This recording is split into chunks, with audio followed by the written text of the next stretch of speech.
Hi, welcome to Toilet Training in School.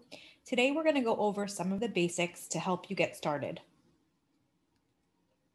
I'll give a list of some basic toileting skills that you might want to teach your students, some common student profiles of kids ready and needing toilet training, important questions to ask before getting started, how to teach toleration, ideas for preparing and planning, the basic components of toilet training, data collection, and graphing. Here are some basic toileting skills. Some of your students might have some of these, but not others.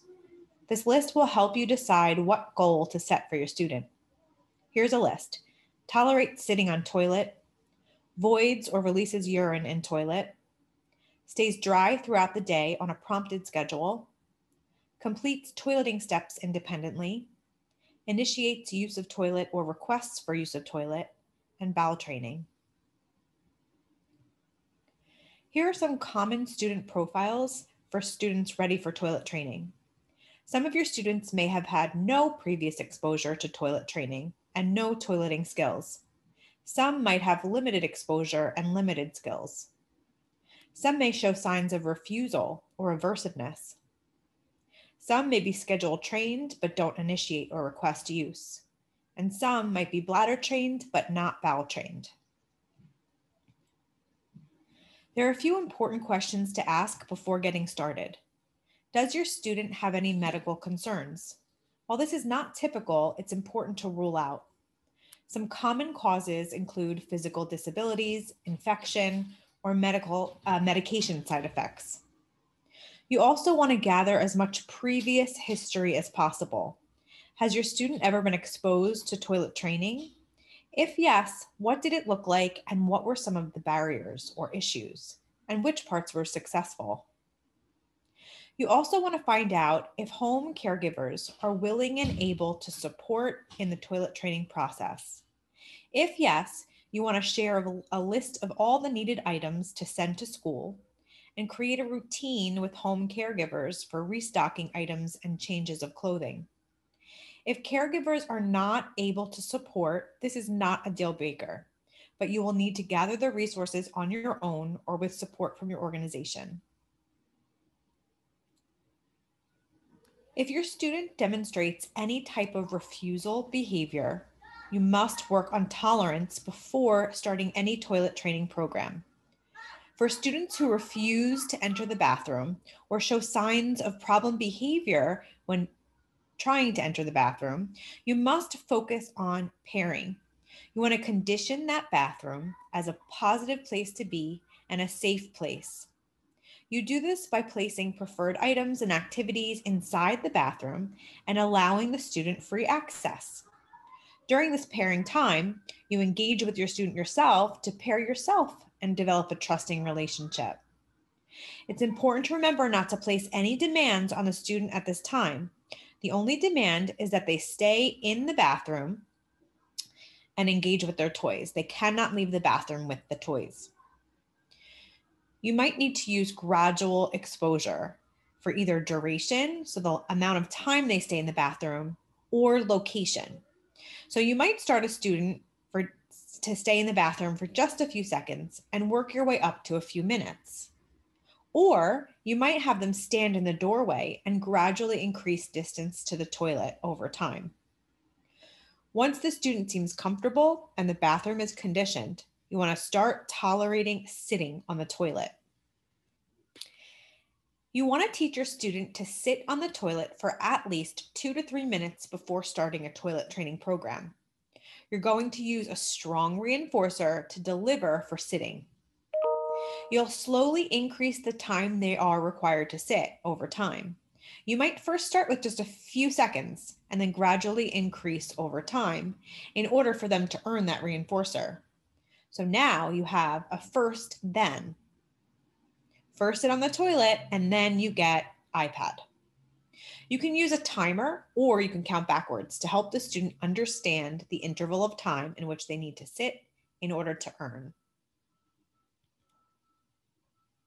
Now it's time to prepare for toilet training. The first thing you want to do is identify and gather strong reinforcers. I suggest isolating these reinforcers only for toilet training. Isolating a reinforcer will increase the value and make that reinforcer more effective and potent. You want to consider isolating highly preferred items from different categories. The second thing is identifying and gathering liquids and proper cups or water bottles to use for flooding. I'll get to that in a little bit, but we're going to increase liquid intake in order to increase the opportunities for training. Water or favorite liquids should be offered and available throughout the day. One tip is salty snacks, increasing thirst for kids who don't like drinking very much. The third thing is identifying proper clothing the student can wear throughout the day and gather several changes of clothing. I suggest easy access. Consider underwear and a long shirt or elastic pants. I also advise kids to wear waterproof shoes or slides as shoes often do get wet during accidents. You also want to do dry checks to make sure students are staying dry throughout the day.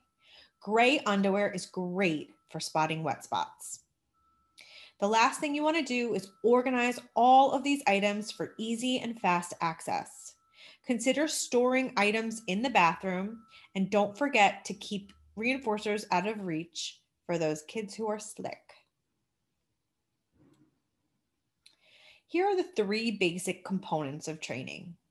First, you want to increase liquids, and increasing liquids will provide more opportunities for teaching your students. Then you want to set up your prompted schedule to use the toilet. Before you teach a student to request, they should be able to eliminate in the toilet on a schedule and stay dry throughout the day. The third component is dealing with accidents, because they will happen. You have to figure out the best way to deal with them. Increasing liquids. Start to offer your students favorite liquids throughout the day. Again, this will increase the need and opportunity to use the toilet, which therefore increases teaching opportunities.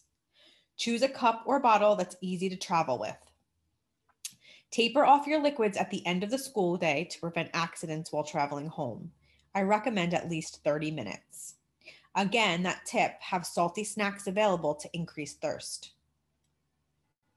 Number 2, prompted schedule. You want to choose a time interval to start your student off. Start with shorter intervals of time. I suggest between 10 and 20 minutes. You can determine this through either trial and error or taking baseline data.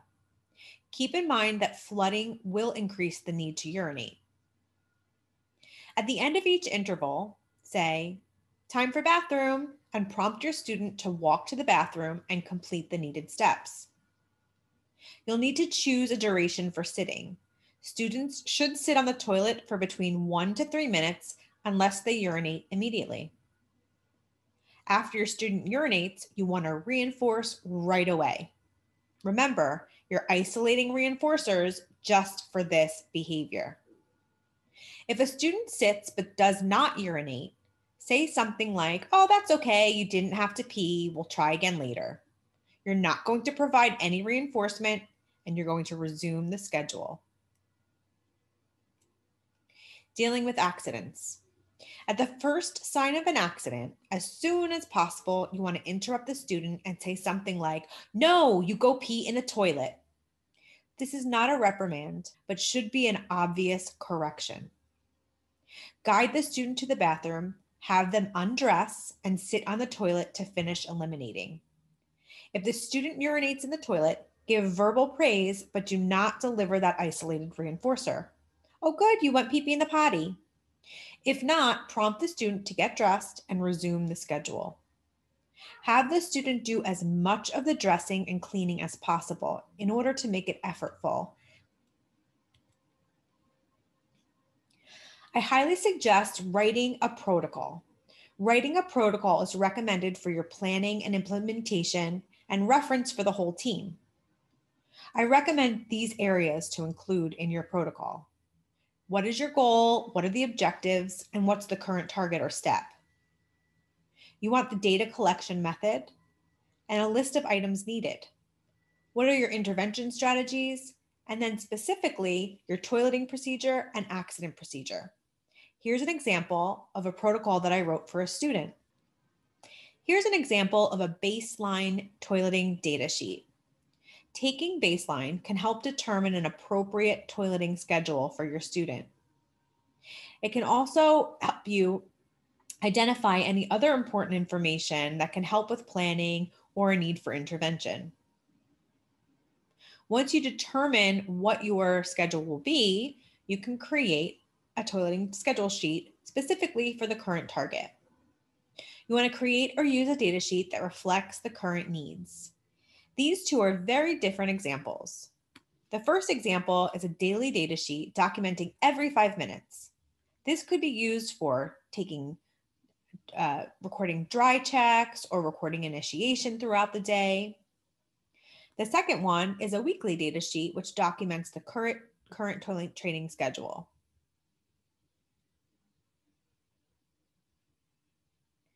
When you take data, it's important to graph it.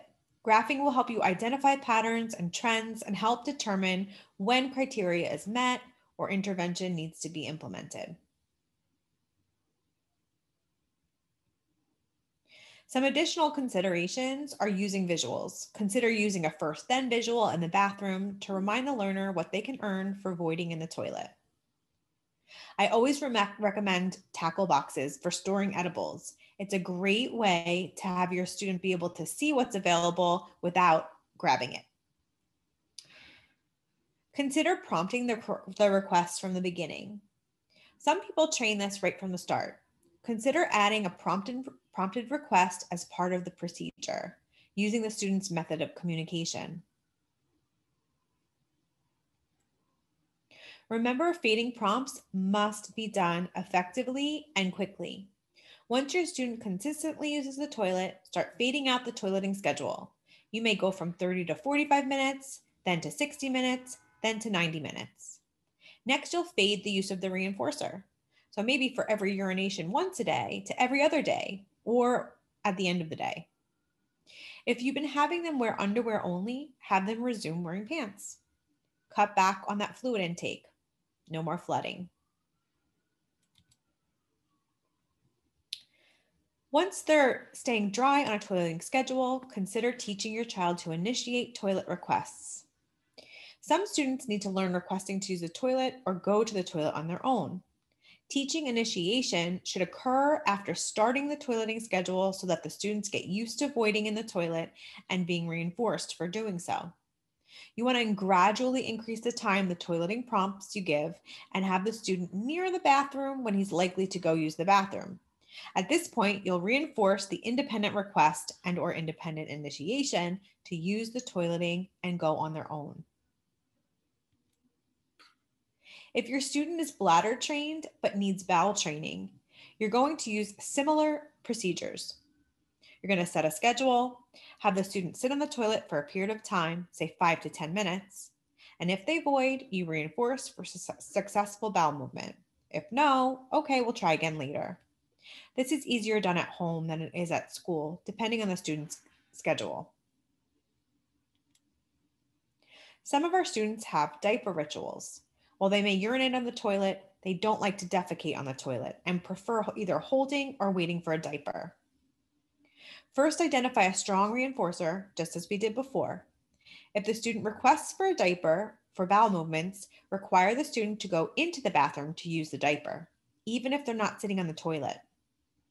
Once the student does this successfully, have them sit on the toilet while wearing the diaper. You might even consider trying to cut a hole in the diaper or folding the diaper back so the child defecates in the toilet. You may do so until no longer necessary. Use the reinforcer with each step. You can access all of these toilet training resources from my Google Drive here. Just scan the QR code with your smartphone.